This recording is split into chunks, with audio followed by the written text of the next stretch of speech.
Today, we're diving into a story that's been hidden in plain sight for decades. Buckle up, because Gene Wilder finally reveals what most fans never figured out about Blazing Saddles. And trust us, it's a revelation that'll make you want to rewatch the classic all over again.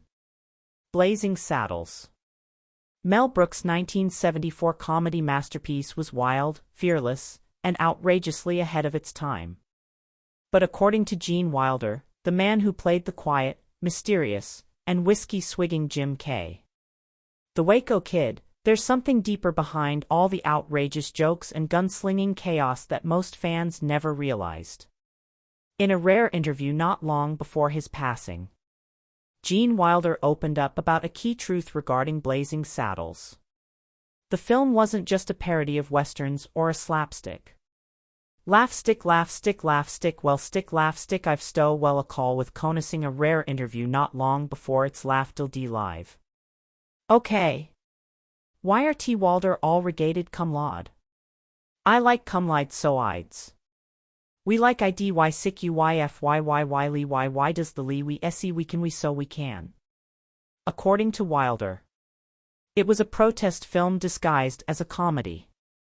And while many appreciated its bold take on racism and prejudice, very few grasped just how revolutionary the film truly was, especially for its time.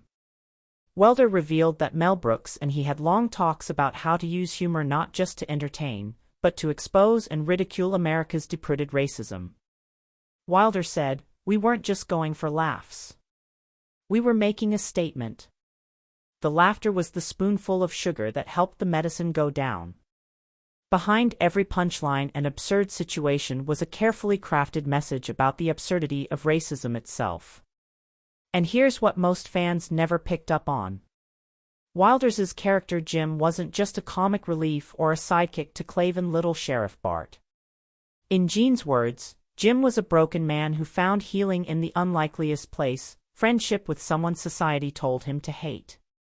Jim, once the fastest gun in the West, had given up on life until he met Bart.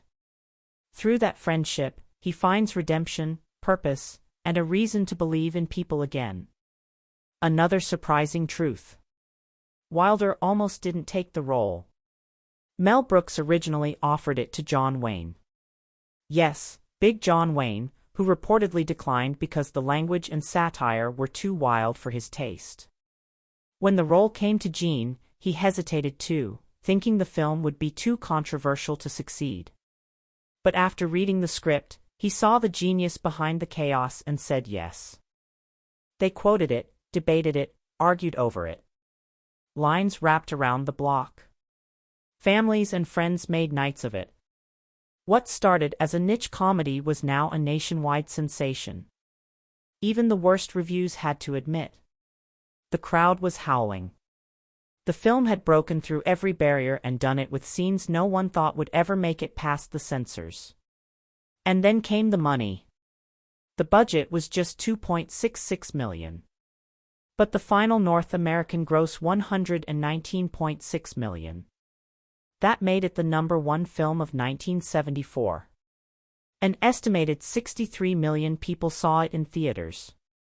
That's more than any Lord of the Rings film managed decades later.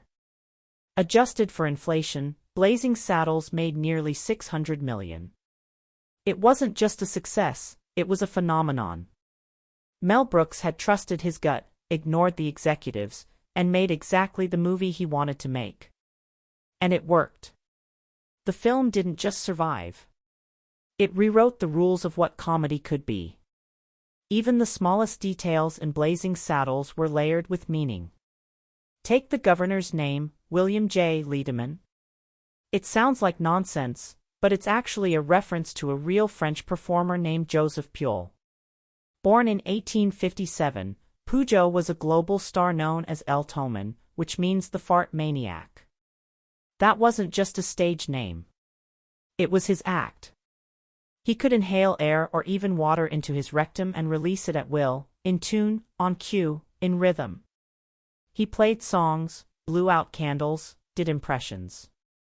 He could even smoke a cigarette using only his backside.